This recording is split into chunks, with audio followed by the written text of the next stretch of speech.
Hello everyone, welcome back to my YouTube channel safety trainer Asif Syed. आज के इस video में हम लोग बात करने जा रहे हैं हायरार्की ऑफ कंट्रोल के बारे में। तो बिना किसी देरी के आइए वीडियो को शुरू करते हैं। ये जो हायरार्की ऑफ कंट्रोल है ये 6 वर्ड्स है और ये हर 6 वर्ड से लिया गया पहला लेटर से बना हुआ एक्रोनॉम्स है। उस एक्रोनॉम्स को हम एरिक पीडी कहते हैं। तो आइए देखते हैं वो एक्रोनॉम्स यानी कि एरिक पीडी क्या है। तो सबसे पहला एरिक पीडी में सबसे पहला जो लेटर है लेटर ई, उसका फुल फॉर्म है एलिमिनेशन। उस एलिमिनेशन को हम हिंदी में उन्मूलन कहते हैं। दूसरा नंबर है एरिक पीडी का आर।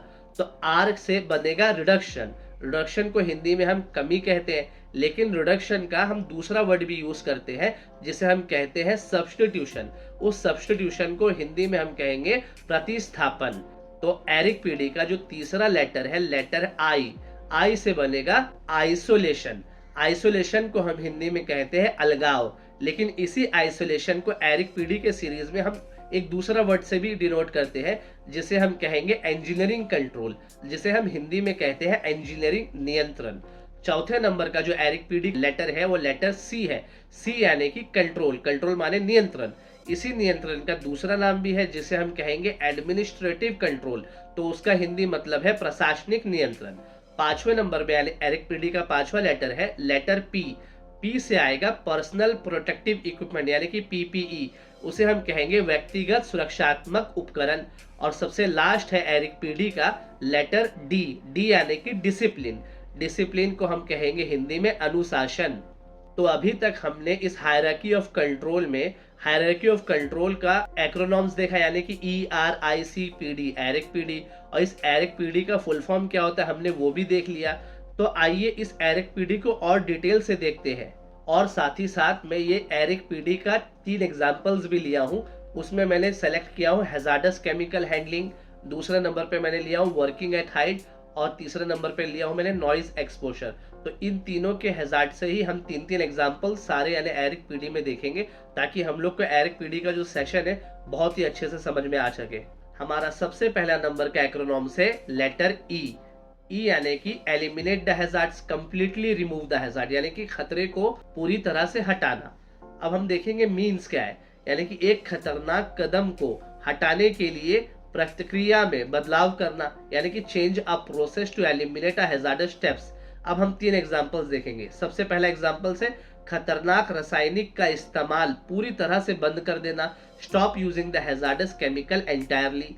दूसरे नंबर का एग्जांपल है काम को ऊंचाई पर करने के बजाय जमीनी स्तर पर करने के लिए डिजाइन करना, design the work to be done at ground level instead of a height. तीसरे नंबर का एग्जांपल है कार्य वातावरण से शोर करने वाली मशीनरी को हटा देना, remove noisy machinery from the work environment. हमारा दूसरा नंबर का एक्रोनॉम्स है लेटर आर। आर यानी कि रिडक्शन। इस रिडक्शन को हम सब्स्टिट्यूशन भी कहते हैं। तो खतरे को कम खतरनाक से बदलना यानी कि replace the hazards with a less dangerous one.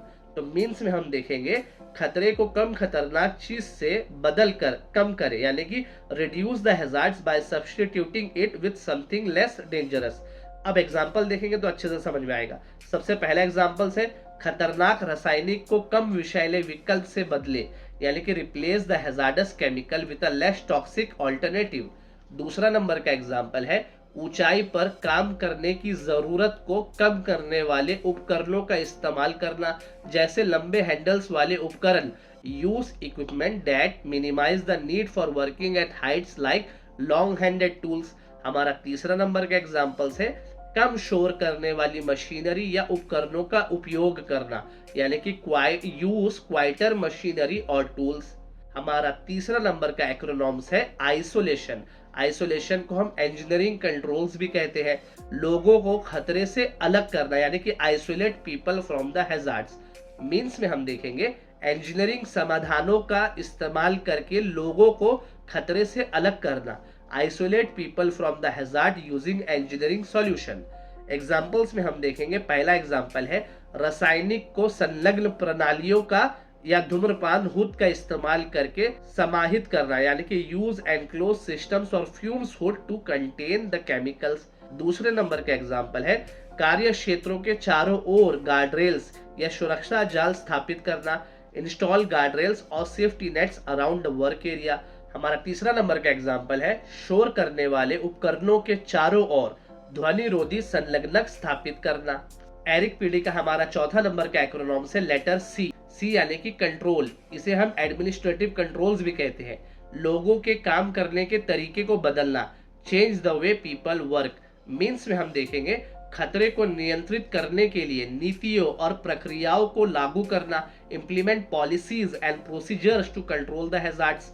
Examples में हम देखेंगे सख्त हैंडलिंग प्रक्रियाओं और नियमित प्रशिक्षण को लागू करें, implement strict handling procedures and regular training. दूसरे नंबर का एग्जाम्पल है सुरक्षित मौसम की स्थिति के दौरान काम का समय निर्धारित करना और श्रमिकों को गिरने से सुरक्षा के लिए प्रशिक्षित करना, यानी कि schedule work during safe weather conditions and ensure workers are train in fall protection. Example 3 हम देखेंगे एक्सपोजर टाइम को लिमिट करने के लिए जॉब रोटेशन लागू करें और हियरिंग टेस्ट को रेगुलर कंडक्ट करें, यानी कि implement job rotation to limit exposure time and conduct regular hearing test. ERIC PD का पांचवा नंबर का एक्रोनॉम्स है लेटर पी यानी कि पीपीई पर्सनल प्रोटेक्टिव इक्विपमेंट्स। उपकरणों के साथ वर्कर्स की सुरक्षा करना, यानी कि protect the workers with equipment. Means में हम देखेंगे खतरे से बचाने के लिए उपकरणों का उपयोग करना, यानी कि use equipment to protect individuals from the hazards. Example में हम देखेंगे सबसे पहले दस्ताने, मास्क और सुरक्षात्मक कपड़े प्रदान करना, यानी कि provide gloves, mask and protective clothings. दूसरे नंबर का एग्जाम्पल है सेफ्टी हार्नेस और हेलमेट प्रोवाइड करना। थर्ड नंबर का एग्जाम्पल्स है ईयर प्लग्स या noise cancelling year muffs provide करना। हमारा एरिक पीडी का छठवां एक्रोनॉम्स है लेटर डी यानी कि डिसिप्लिन। सुरक्षा सुनिश्चित करने के लिए नियमों और प्रक्रियाओं का पालन करना, enforcing rules and procedures to ensure safety. Means में हम देखेंगे enforce rules and regulation to ensure safety. हमारा एग्जाम्पल नंबर 1 है नियमित ऑडिट के माध्यम से सुरक्षा प्रोटोकॉल्स के अनुपालन को लागू करना और अनुपालन न करने पर अनुशासनात्मक कार्यवाही करना, यानी कि enforce compliance with safety protocols through regular audits and disciplinary actions for non compliance. दूसरे नंबर का एग्जाम्पल है गिरने से सुरक्षा के उपयोग के लिए सख्त नियम लागू करना और नियमित निरीक्षण करना, यानी कि implement strict rules for using fall protections and conduct regular inspections.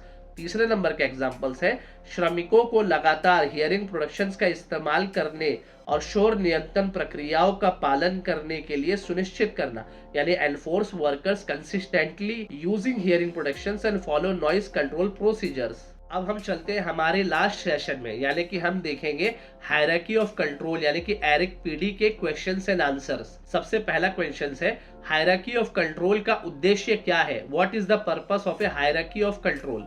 तो इसका आंसर है हायरार्की ऑफ कंट्रोल का पर्पस हैजार्ड्स के एक्सपोजर को कम करने या खत्म करने के लिए एक व्यवस्थित दृष्टिकोण प्रदान करना है, यानी कि एक सिस्टमैटिक अप्रोच प्रोवाइड करना है।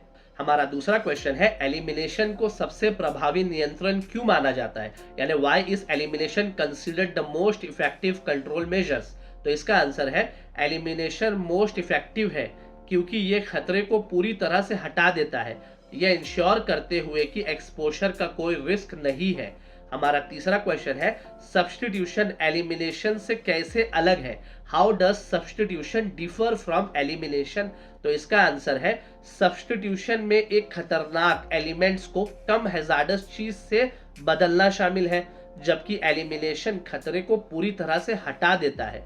हमारा चौथा नंबर का क्वेश्चन है क्या आप इंजीनियरिंग कंट्रोल्स का एक एग्जांपल दे सकते हैं, can you provide an examples of an engineering controls. तो इसका आंसर है इंजीनियरिंग कंट्रोल्स का एक एग्जांपल, यानी कि ऊंचाई से गिरने से रोकने के लिए, फॉल फ्रॉम हाइट को प्रिवेंट करने के लिए गार्डरेल्स को इंस्टॉल करना है।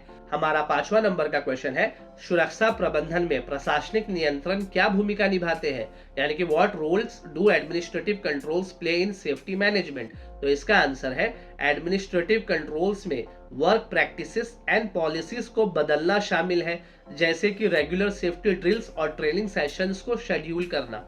हमारा सिक्स्थ क्वेश्चन है पीपीईज को लास्ट लाइन ऑफ डिफेंस क्यों माना जाता है, why is PPE considered the last line of defence. तो इसका आंसर है पीपीई को लास्ट लाइन ऑफ डिफेंस माना जाता है क्योंकि ये खतरे को समाप्त यानी कि खत्म नहीं करता है, बल्कि वर्कर्स और हैजार्ड्स के बीच एक बैरियर्स प्रोवाइड करता है।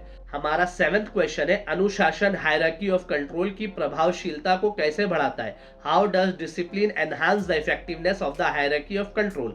तो इसका आंसर है डिसिप्लिन सेफ्टी प्रोसीजर्स और रेगुलेशंस का कंप्लायंस को एंश्योर करता है और ये एंश्योर करके बाकी कंट्रोल मेजर्स की इफेक्टिवनेस को रीइंफोर्स करता है कि उनका सही तरीके से पालन हो। हमारा 8वां नंबर का क्वेश्चन है, safety professionals hierarchy of control को प्रभावी ढंग से कैसे लागू कर सकते हैं? How can safety professional implement the hierarchy of control effectively? तो इसका आंसर है सेफ्टी प्रोफेशनल्स इसे यानी कि हायरार्की ऑफ कंट्रोल को इफेक्टिवली इंप्लीमेंट कर सकते हैं। कैसे करेंगे वो देखेंगे। खतरों का आकलन करके यानी कि बाय असेसिंग द हैजार्ड्स, फिर आएगा सबसे उपयुक्त नियंत्रण उपायों का निर्धारण करके यानी कि the most appropriate control measures को डिटरमाइन करके, नियमों और प्रक्रियाओं को लागू करके यानी कि रूल्स एंड प्रोसीजर्स को एनफोर्स करके, और इन उपायों का प्रभावशीलता को लगातार निगरानी और समीक्षा करके यानी कि और इन मेजर्स की इफेक्टिवनेस को कंटिन्यूअस मॉनिटरिंग और रिव्यू करके हम safety professionals hierarchy of control को इम्प्लीमेंट कर सकते हैं। उम्मीद करता हूं आपको हायरार्की ऑफ कंट्रोल का कॉन्सेप्ट बहुत ही अच्छे से समझ में आ चुका होगा। इस वीडियो को देखने के लिए बहुत बहुत शुक्रिया। अगर आपको मेरा ये वीडियो अच्छा लगा, पसंद आया तो लाइक बटन को दबाना बिल्कुल भी ना भूले। चैनल को सब्सक्राइब और बेल आइकन को प्रेस कर ले ताकि और भी ऐसी इंपॉर्टेंट टॉपिक्स आपको मिलते रहे। तो मिलते हैं किसी और वीडियो में किसी और न्यू टॉपिक के साथ। तब तक के लिए goodbye and take care.